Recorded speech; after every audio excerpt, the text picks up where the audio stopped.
Okay, you are listening to the award-winning Philadelphia Hall Monitor on WPPM 16.5 in Philadelphia, on Comcast Channel 66, and streaming live at phillycam.org.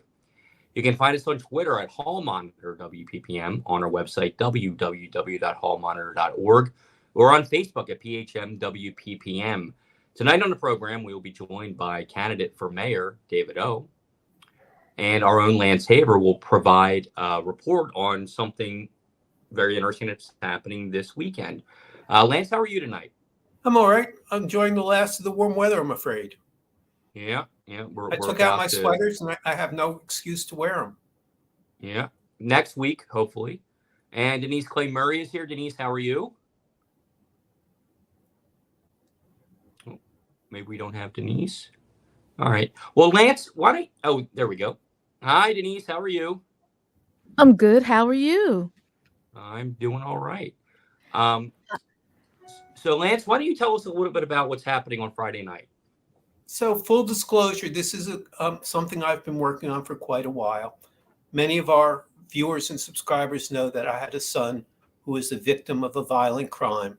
He was shot and left paralyzed from the neck down and on a ventilator. It's a very devastating injury, as you can imagine. He had been working as a visual artist. He'd gone to art school, had his degree in arts, and had been making a modest living as an artist when he was shot. One of the things, of course, that happens when you get that badly hurt is you kind of lose the ability to figure out what your place in the world is. He couldn't do any of the things he had been doing. And not only was it devastating for him physically, it was also devastating for him what was the point for living. When he was at McGee, there was an art therapy group, and they helped him regain a part of himself. They helped him regain an ability to become an artist. Now, he couldn't move from the neck down, so he had to learn to paint with his mouth. And behind me, you can see one of the pictures that he painted. He also, with the help of McGee, learned to use what's called a head mouse, which is something that people who struggle with quadriplegia use. They put a mouse on their head, and they move the cursor on the computer by tipping their head back and forth.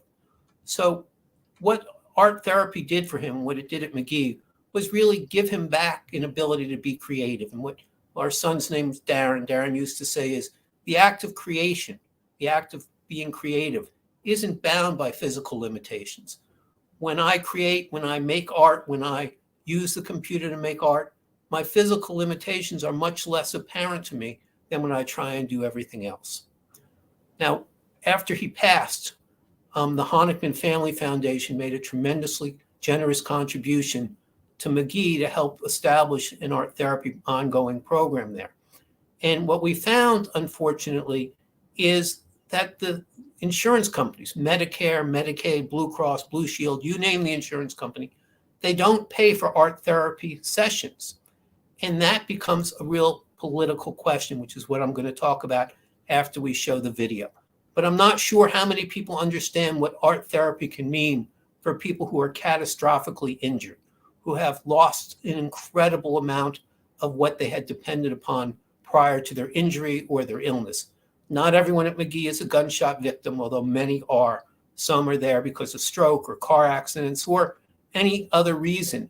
But as you'll hear the art therapist talk about, this for many people is the most challenging thing they'll ever face in their life, and an opportunity to regain a purpose, to regain a function, to regain the ability to create is incredibly meaningful for them. So I think it's best to listen to her talk and see what some of the people are doing. If we can show the video, and then I'll talk for a few minutes about what the problem is and why art therapists aren't being paid with insurance dollars.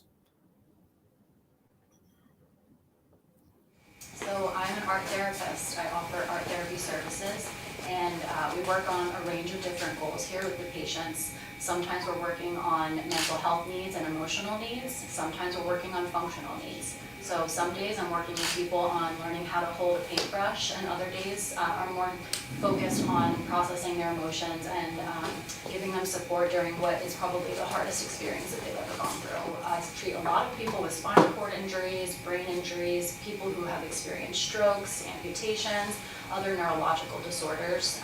So really this service is offered to every single person here that's here as an inpatient.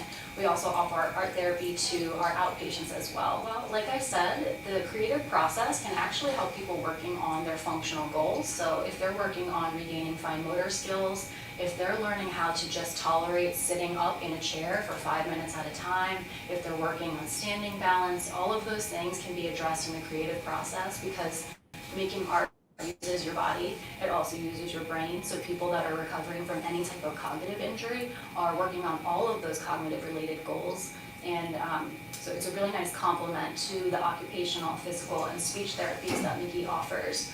But on the other hand, some days people just need emotional support. And so depending on the patient and what they need that day, we're able to provide them of their functioning. They've lost their independence, and they've lost a number of things that they might not even realize at that moment, but by offering them an opportunity to be creative and to make an impact on the world outside of themselves and to have some autonomy over the art that they make, it's a really important opportunity to give them a little piece of control back in their day or in their treatment at McGee. And so just offering them a choice from the moment I meet them is extremely important, but then also giving them opportunities to show that they are still themselves and they are still important and have a lot to share with the world, even if they're sharing it in a different way. Today we're going to see a couple people painting with their mouth. One person will be using the spitball technique, so you might want to steer clear of the splash zone when she starts working. Another person will be using their mouth to paint, and some other folks will be working with their hands, working on fine motor skills as well as gross motor skills as part of their occupational therapy sessions. Awesome. So Art Heals is our annual fundraiser. It's held every fall, and it's an event that raises money for our program. And because art therapy is funded by donors, generous donors, we really couldn't have this amazing program without events such as Art Heals. This year it is going to be held on Friday, October 6th from 5 to 7. And for the first time ever, it'll be actually in our Creative Therapy Center here on McGee's 6th floor. And yeah, without events such as that, we wouldn't be able to do what we do. Thank you for showing that. For me, it's very personal as well as politically moving. The Art Heals Committee is very fortunate to have Representative Ben Waxman, who's my state representative and represents the district where McGee Rehabilitation Hospital is, working on this issue. And here's what his office found out. The reason why art therapy isn't covered is because of red tape. Now, if you're a little more cynical, you might believe it's because the insurance companies in Medicare and Medicaid don't have to make payments, and every penny that they don't pay out is more money that they have. But art therapy is covered. It's covered for licensed art therapists. There is no license for art therapists in the state of Pennsylvania because the licensing board hasn't come up with rules and regulations to license them. So it's just a matter of red tape and a matter of insurance companies not caring enough to get it straightened out. And the Art Heals Committee, which is having their annual fundraiser this Friday, what we hope to do with that is pressure the state, with the help of people like Representative Waxman, to get the red tape cut and to make sure that these sessions are covered. For many people, art therapy is profoundly important and does a tremendous job. Of course, it doesn't work for everyone. There's no one size fits all.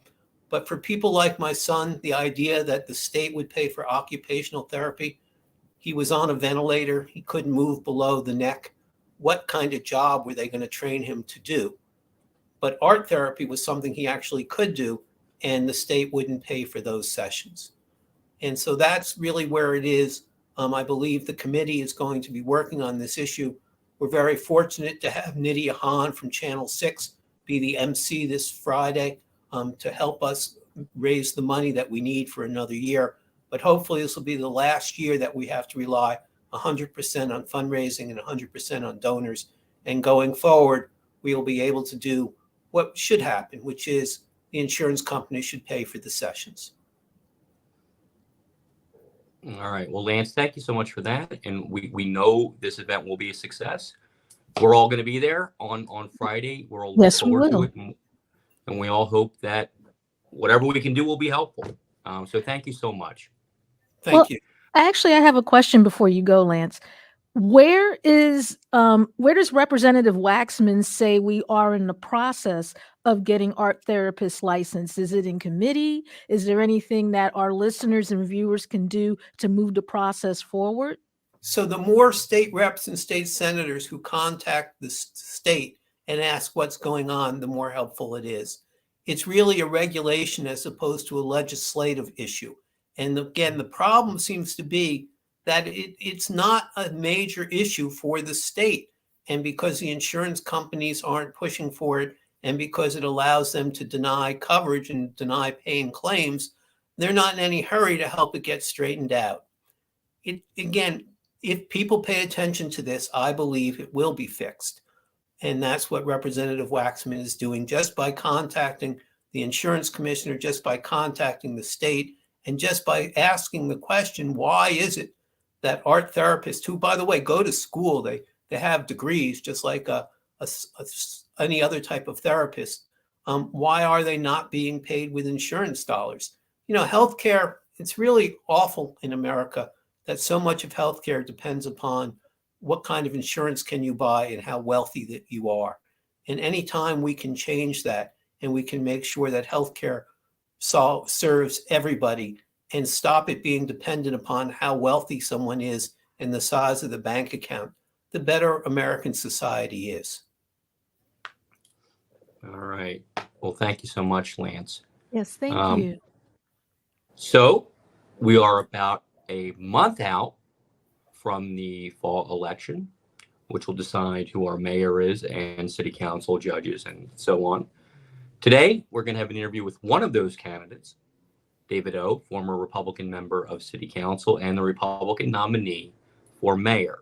So here is our interview with candidate David O. All right. Candidate David O., thank you so much for joining us. Yeah, thanks for the invitation. So the first thing I have to ask you, the mayor is blamed for everything. Yeah. And rarely receives any credit when things go well. Why do you want this job? So you're correct. The mayor is blamed for everything, and mostly it's true because in our city, under the charter, we have a strong mayor form of government. The mayor has incredible authority in this city, and unfortunately, because we're a one-party town, and I'm not trying to say just because it's a Democratic party, it doesn't matter what party it is. If you're a one-party town that have been there a long time, the mayor can do things without checks and balances. And I've tried to be in a check and a balance. Oftentimes, I try to support the mayor whenever I can, but I think it's important to have checks and balances. I think if I were mayor, I'd like to have a check and a balance. You know, it is how our government operates. I hope I don't break the law like our current mayor does. You know, and when I say break the law, ignore the law. But ignoring the law is breaking the law. And not complying with the law is breaking the law. These are problems. If I'm mayor, I think people in this city would be happy to know that I don't go around ignoring state law or federal laws just because I don't like them. But outside of that, yes, when things go wrong, the mayor is to blame on the mayor's best day. But if the mayor is inactive, if the mayor is someone who's not really on the front line of things, if the mayor is not visible, if the mayor is not giving, in this case, let me just say, his full attention to the problem, then the mayor is to blame. But that's why I would like to be mayor. You know, I'm a lifelong Philadelphian, and I live in one of the poorer neighborhoods of Philadelphia, and I see very directly what happens when you have poor schools, when you have government services that are not really available to people the way they should be. when there is trash and dumping, when there's gun violence and murder happening, and how it affects children and how it affects seniors and everybody else who is a subject. But then we have good people who move into our city, good people who live in our city, and they move out because of they can't get a good education for their children when they have children. Their jobs are not promising. The economy is declining.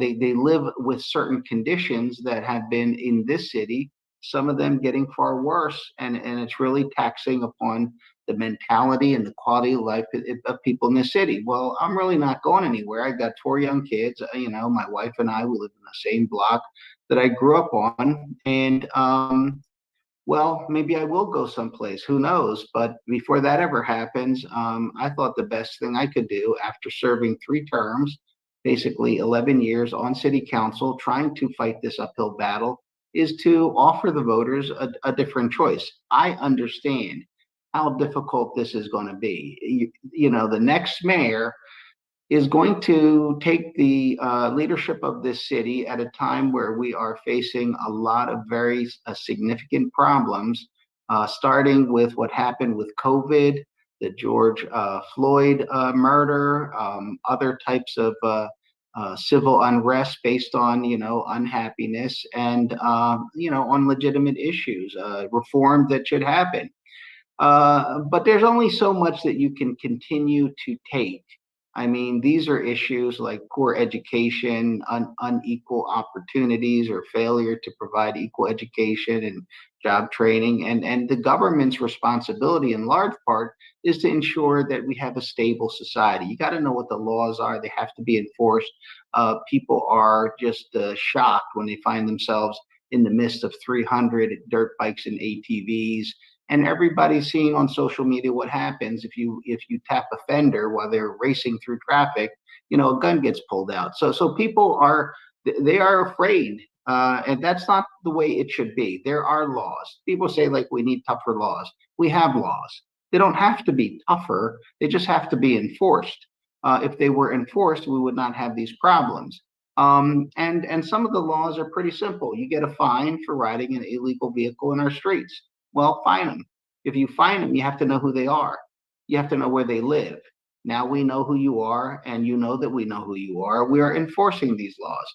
But enforcement include other things, such as the fact that now that you got a ticket, you can't ride your vehicle home because you're not supposed to ride it. And you have to have all your paperwork and insurance and everything for your sake and everyone else's sake. All of this excusing of violations of the law and criminality and other things, have resulted in a lawless city that is getting worse and worse. The economy has suffered, but it's hard to recover when people don't want to come back to work, when people don't want to come and be tourists in our city, where businesses can't afford to pay the insurance rates.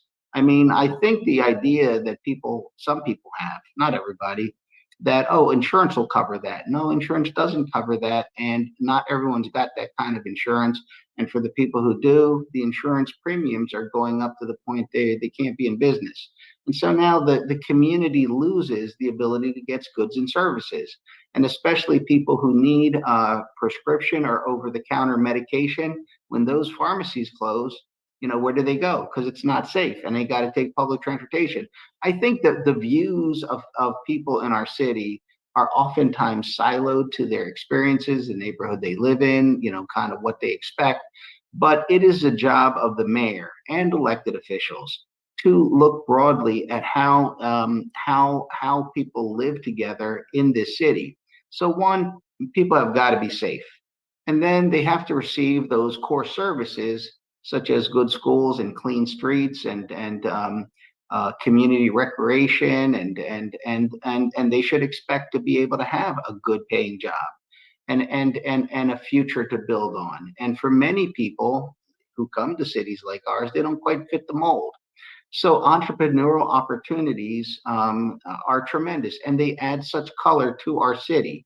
Someone who can't get a job at Comcast can open a Mexican restaurant, or a Chinese restaurant, or a Uzbek restaurant, or someone who isn't just going to fit in the mold. They're going to do street music and street fashion.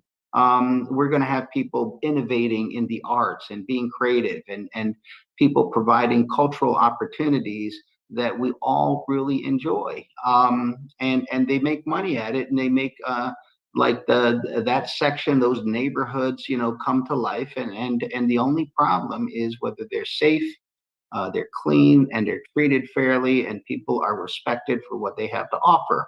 We have a lot of immigrant communities. That's fantastic. We have all types of variety of diversity in this city, and we really have to promote all of that to have the robust kind of urban living. If people want to live on a farm, you can. But when you come to a city like Philadelphia, yeah, we have a bunch of different neighborhoods, but ultimately we're an urban center. So we have the football stadium, we have the baseball stadium, we have the federal buildings and the state buildings, we have the universities, we have all of that.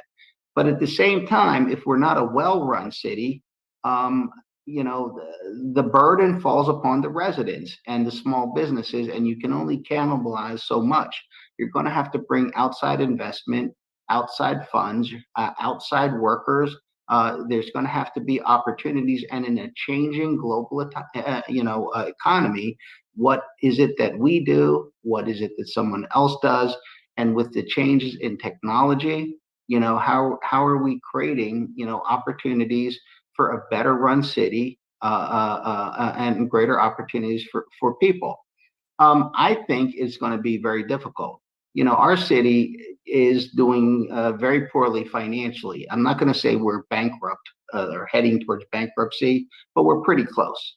If anybody has thought about the amounts of money we have lost in this city, I mean, regular tax revenues, a lot of people who are high paid workers that were paying the wage tax, they're not paying the wage tax, and they're making some extra money by not paying it. But what really is the problem is there's no reason for them to come into the city.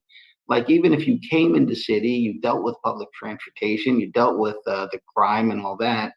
Are you going out for dinner? Are you going to meet your friends and colleagues for drinks? Are you going to a concert? Are you going to travel around the city? It's not just Philadelphia. People have seen a level of violence and lawlessness that is really debilitating. People saw the video of the looting, shortly followed by the video of the young man jumping on the back of a woman's car, breaking her windshield after he bumped into her car. You got the hordes of illegal vehicles, and a gun falls out his waistband, and he points it at her. Then we just saw the video of the young man up in New York who was sitting with his girlfriend, and someone stabbed him to death at 4 o'clock in the morning, I think it was. And this is a person who's very involved in social justice and, quite the activist and all that. And, it's just unfortunate that you have good people out there, trying to make the world better in their own way, and ending up, one way or the other, getting hurt. So as mayor, there's a lot of messages that I would need to send, because it's unfair to people to have lived a certain way, or understood the environment or society to be a certain way, and suddenly it's changed. And what I mean is, if you have been dealing drugs on Kensington Avenue out in the open, and you have been doing it in front of police, and you have been doing it without consequence, suddenly there's consequences. And that person may feel, interestingly enough, that that's unfair and unjust. Well, to a degree, I understand, because you have been allowed to do that in the presence of police, and all of a sudden one day they arrest you. So what's going to happen is, I have to send messages: no more open air drug dealing, no more dumping in our city, no more putting your tractor trailer in front of people's homes and on a residential neighborhood. No more of these type of things. No more ATVs and dirt bikes hoarding through our city, brandishing weapons. That's not going to be allowed. and the looting and all that, we know when it's going to happen. We know when it's likely to happen. We know where it's going to happen. The idea of not putting out police, that somehow that aggravates a situation. Okay, reasonable people differ. I differ on that. Peaceful protests, that's a constitutional right. There's civil laws, and there's civil rights and all that type of thing. And yes, we want people to express themselves. That's the First Amendment. We want people to communicate and share their views and all that, but don't violate the law.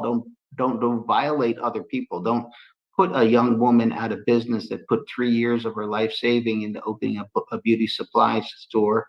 And this is a young Haitian American person, and she's devastated by that. When you break it down to each human being and what's going on with them, yeah, they deserve the protection of the law.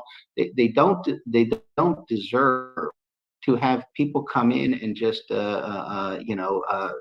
burglarize and loot and vandalize and destroy their property, and to have like no concern. So as mayor, I want to send that message about what will no longer be tolerated in this city and how we're going to do things differently. And I'll have time. The election is November 7th, and there's plenty of time to make that communication, and there will be plenty of press documenting what is changing. I'm using drones. I've been fighting for better technology, I think since 2015.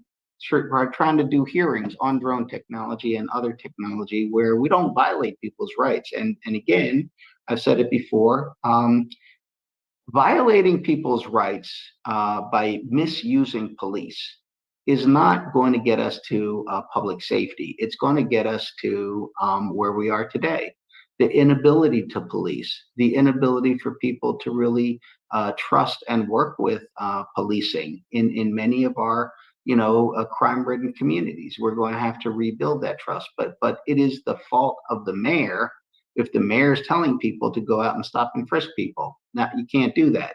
And then is the mayor going to stand behind them when they do that, when they violate people's rights, when they violate the law? Is the mayor going to say, no, that was my fault? Well, we haven't seen that. And the best thing is not to do that, because that's counterproductive. And we don't need to do things like that. And that's a shortcut that is actually a violation of the law itself. We cannot have the law enforcers breaking the law. It is because police don't break the law. It is because police exercise restraint, good training, and because they have the proper demeanor.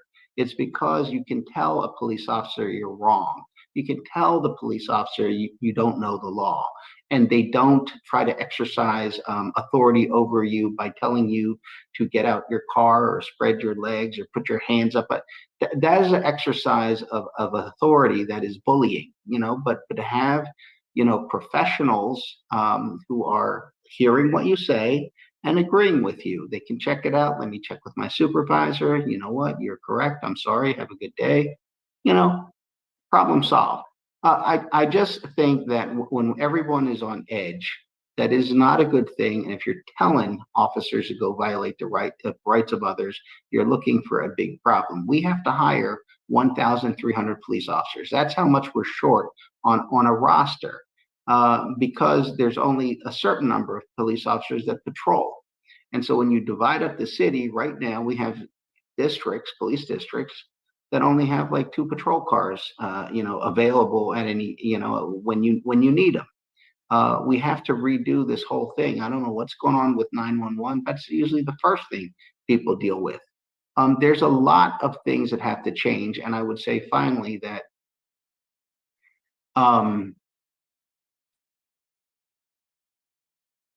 there's been too much collusion, however you want to put it. And so if we don't deal with the politics, the political status quo, the political machine of the city, we are not going to get to good education. We're not going to get to social services that are good quality. and we're not going to be able to provide, the libraries and arts and social services that we need, maintain the streets and all that, because um, there is too much corruption, is the best way I could put it. And I'm going to explain what I'm talking about. There's a pothole, and it costs $100 to fill the pothole, and the pothole will be filled for a good 5 years.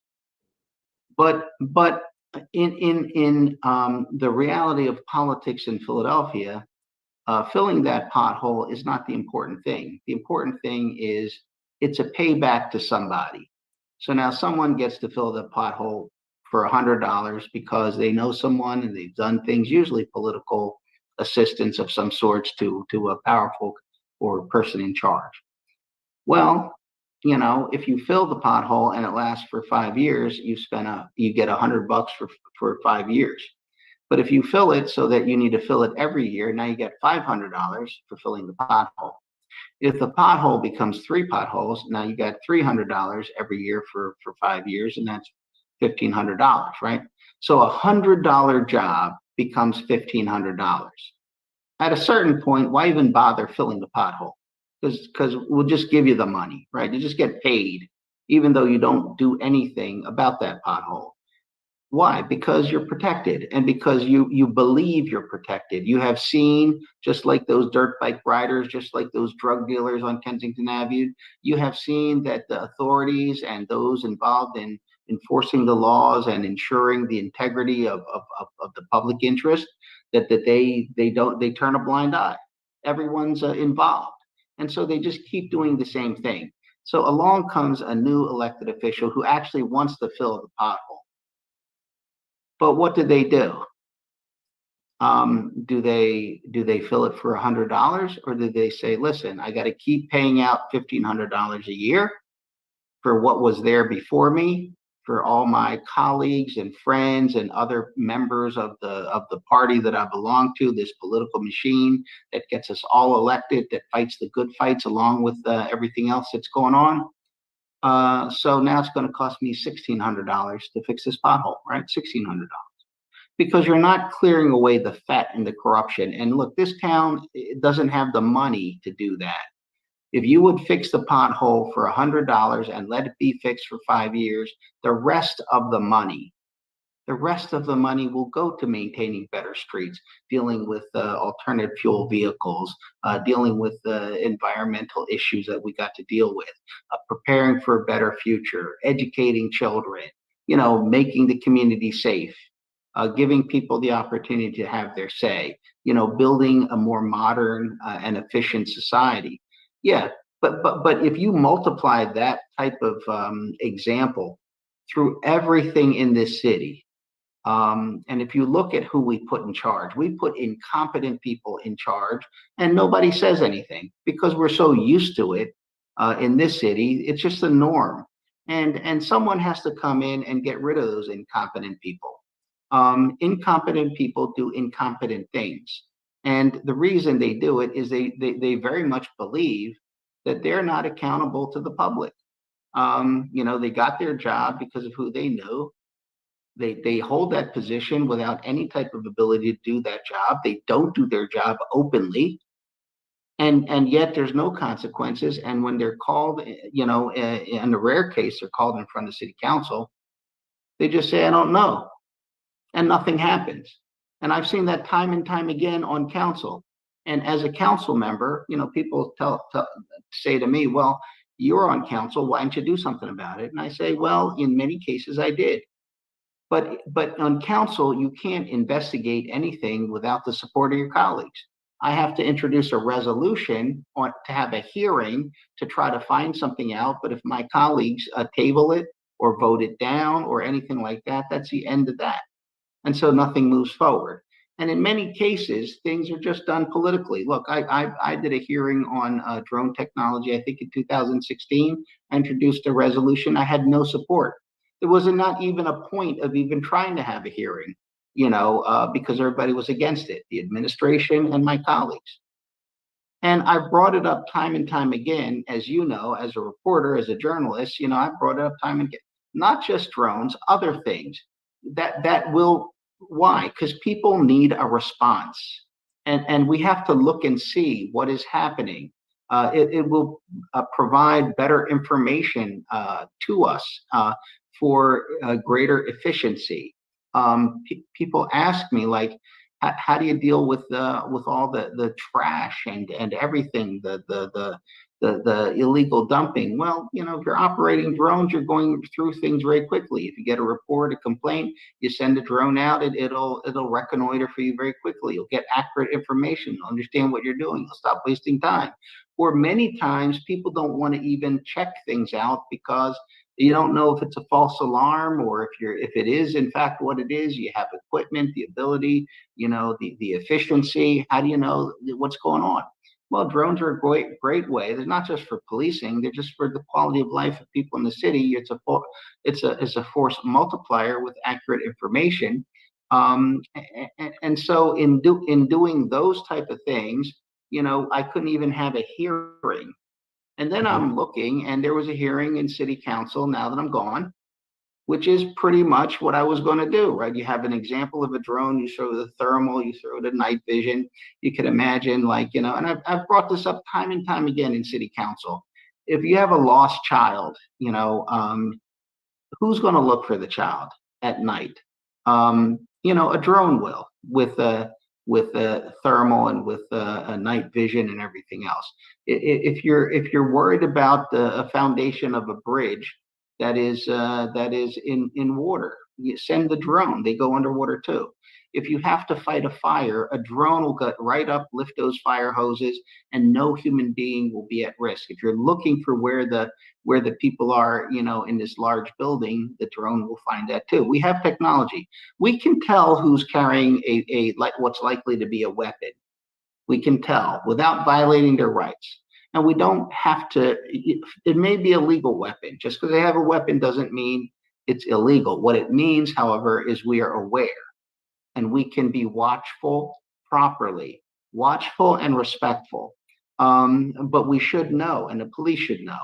And we need to better train the police. Again, why did the council vote down my resolution for minimum force training?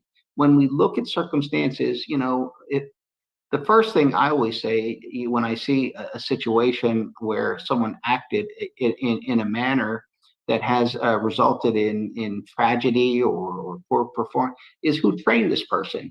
What was their training? You blame the employer first. If the employer provided the proper equipment, proper training, okay, now you could look at the employee. It's the same thing with the city. How can people do a job if the city does not provide them the tools, the equipment, the resources? How creative must they be? And what must they do that is in violation of safety standards or health standards? That is the city's fault. Why does the city not have money? Does it not have money? A large part of this city is it's just not transparent. And it's not transparent on purpose. Because if it was transparent, then people could see what's going on. You would have accountability.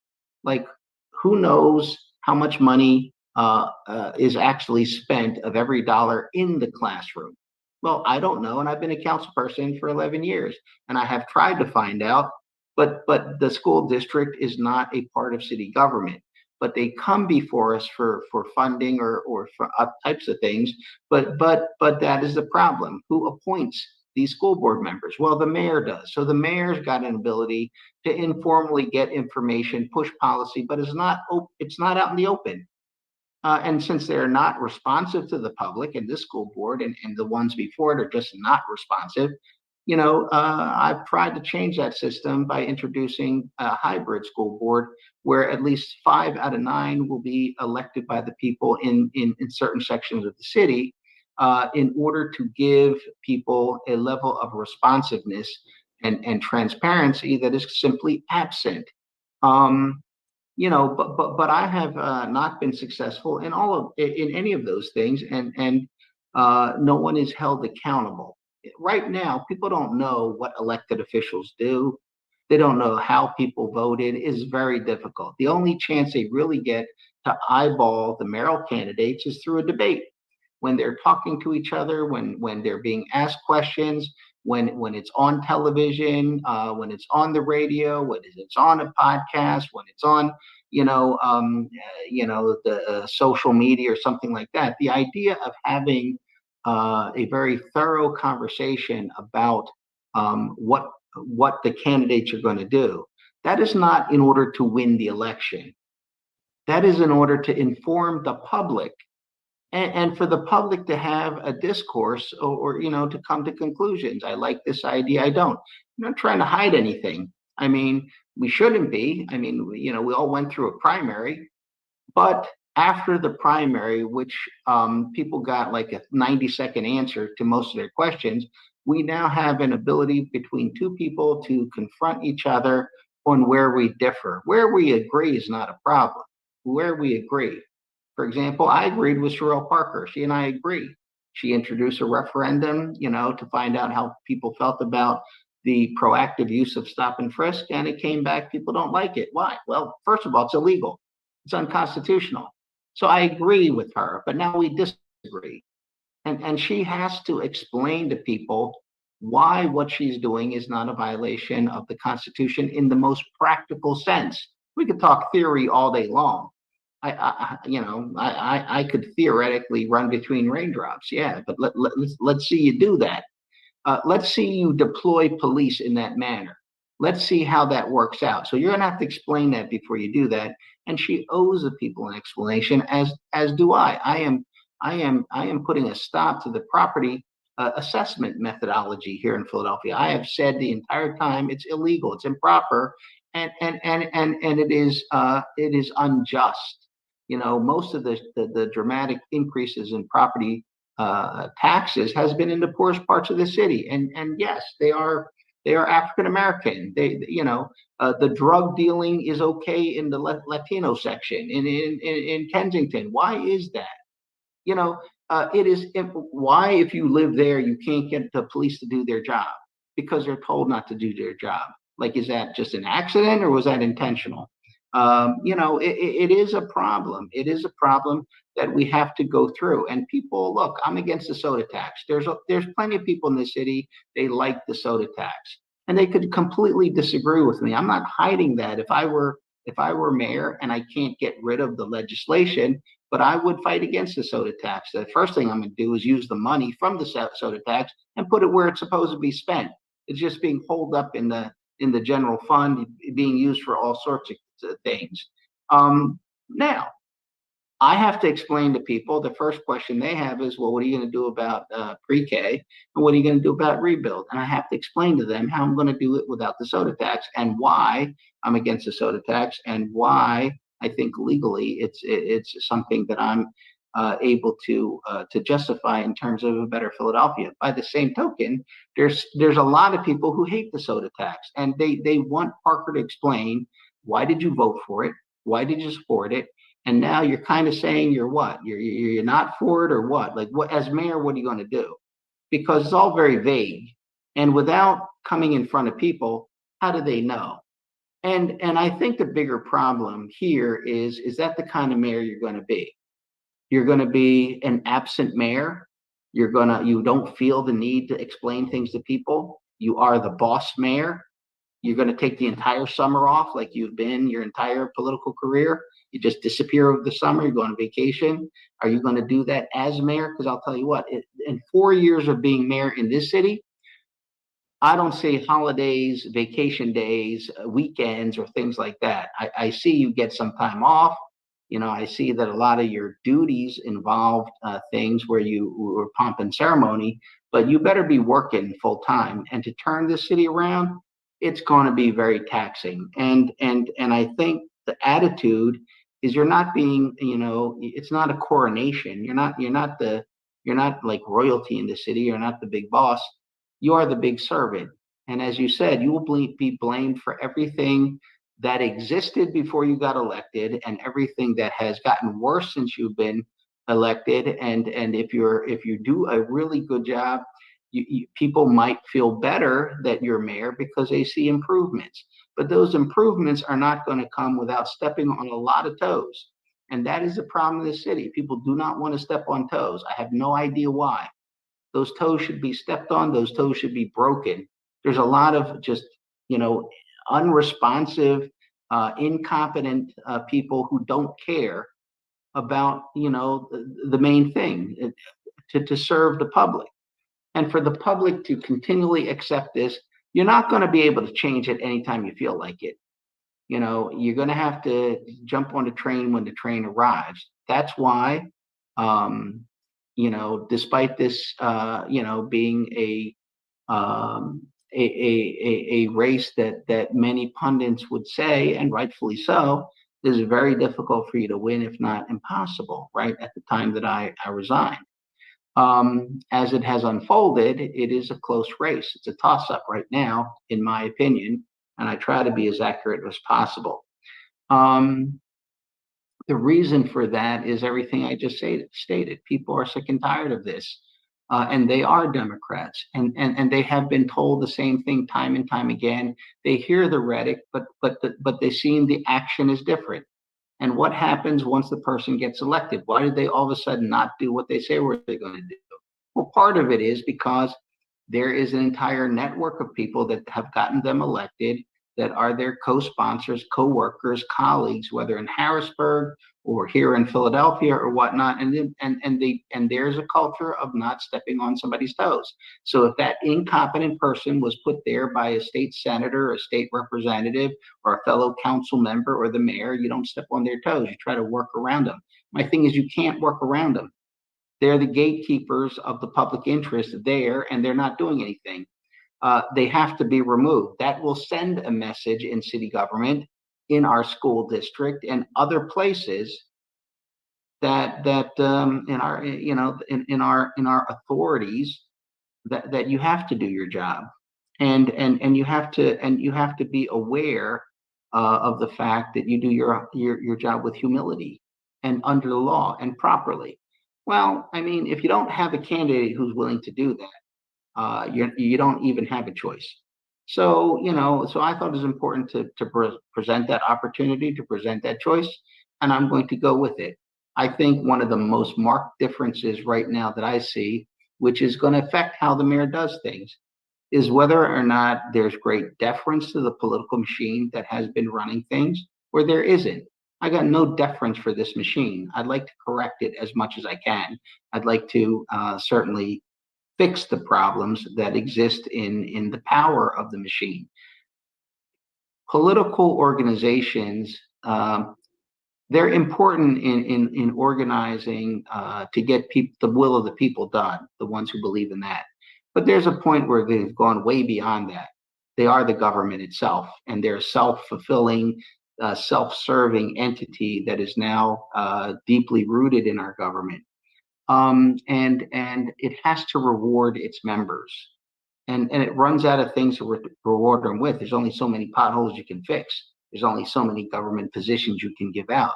There's so many institutions that you can influence to give a high paying job to one of your flunkies.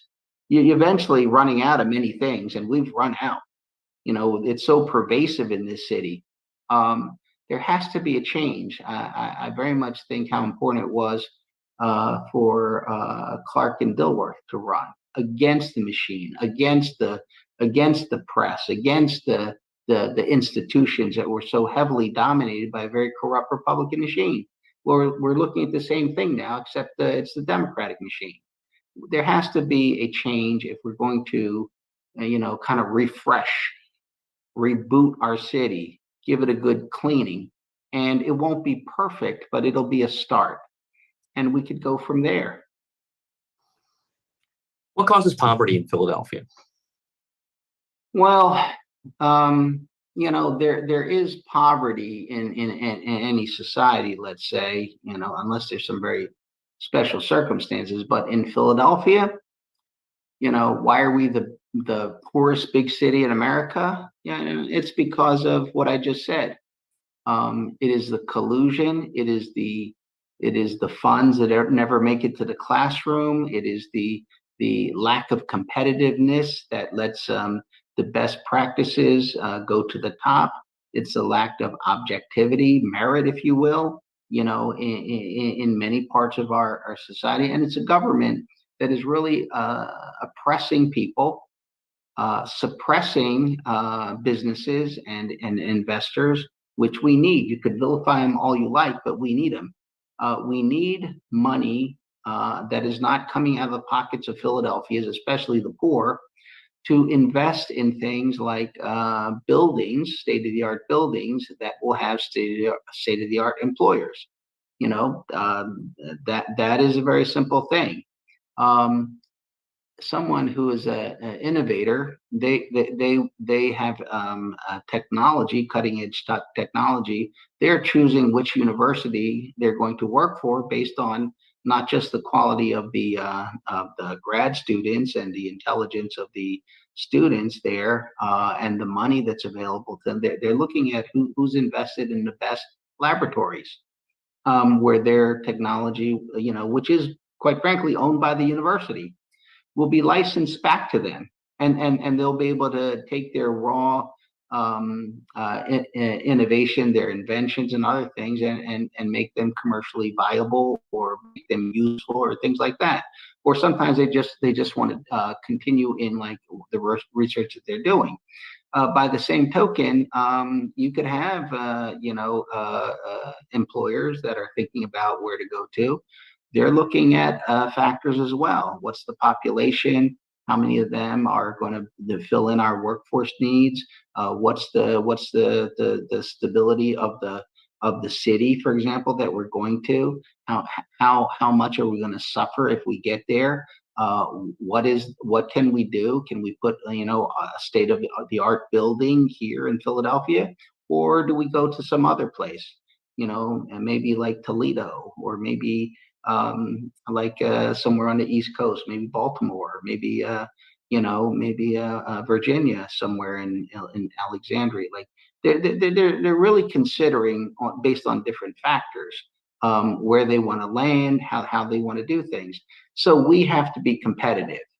And I think that the attitude of this government that I've seen, that I completely disagree with, is they're lucky to come to Philadelphia. Well, that's a really bad attitude. It's very unrealistic too. They'll love all our things that we're doing. No, it's uncompetitive. They don't love the things you're doing. It's only the ones that are here that are going to have to say that. Like, other people are not saying that. And there are other cities, not just in this region and not just in this country, that are out there recruiting and trying to get these employers and these investment dollars. It's competitive, and we have to do the same thing for the sake of our folks.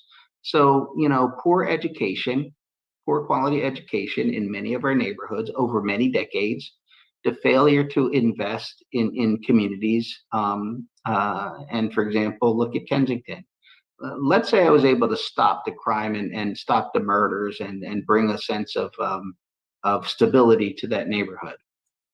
Well, it is in the condition it is in because of government policies. And so you can't just stop crime, because now, unfortunately, a good part of the economy of that area is there because of the drug trade. You're going to have to replace an economy. You're going to have to rebuild the businesses. You're going to have to put, opportunities to have art galleries and restaurants and cultural, businesses, and neighborhood resources back. You're going to have to invest. There's no free anything. If you have intentionally destroyed a community, you can't just stop destroying it. You have to rebuild it. And it is the same thing. When you have destroyed an economy, you have to rebuild the economy. But whose dollars? We're trying to attract the people with dollars. We're trying to build those facilities that they need. We're trying to draw in the fashion industry. We're trying to draw in music production. We're trying to do film and television. We have some great resources in this city. Our universities are fantastic. We have just tremendously talented people. we have, a lot of great things here in Philadelphia, but we had better turn things around quickly. And when we do that, we'll be able to address poverty.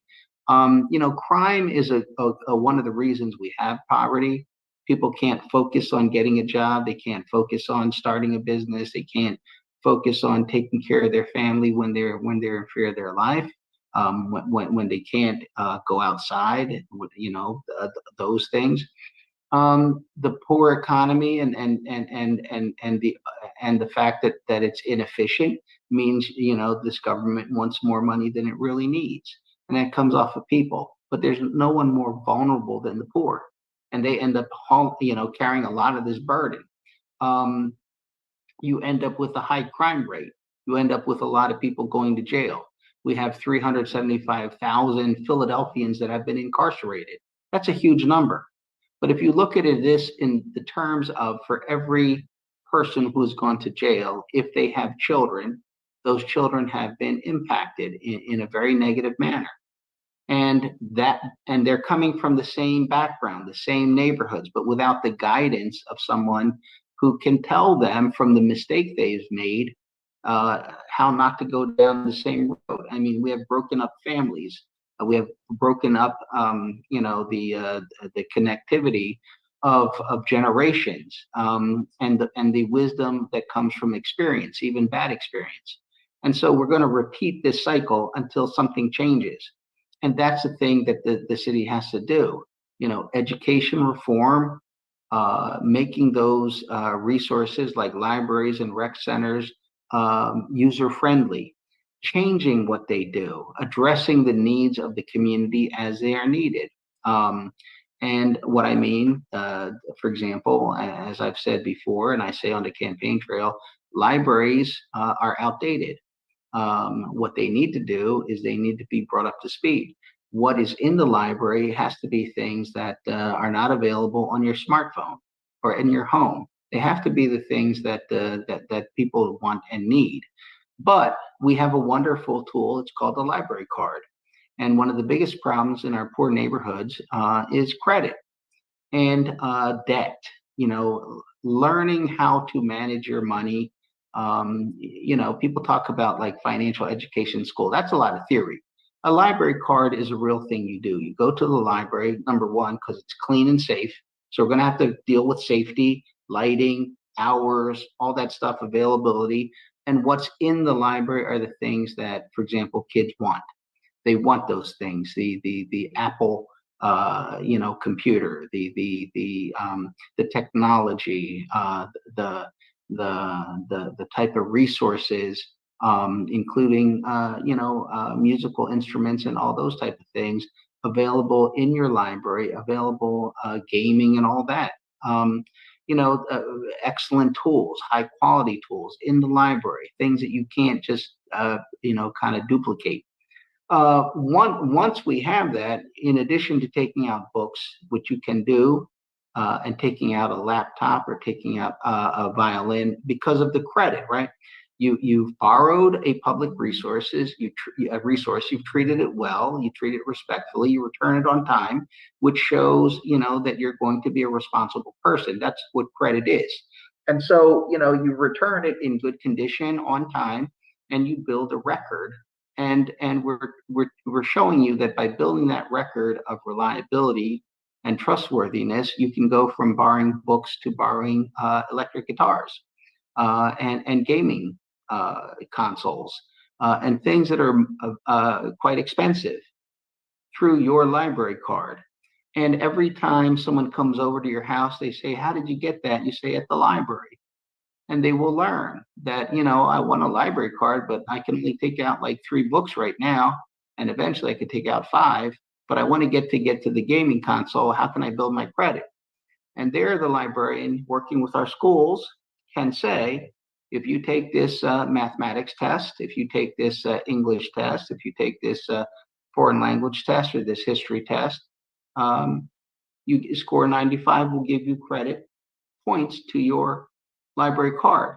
But fundamentally, while we're advancing you, that shows your desire, your effort, your willingness to work to benefit yourself.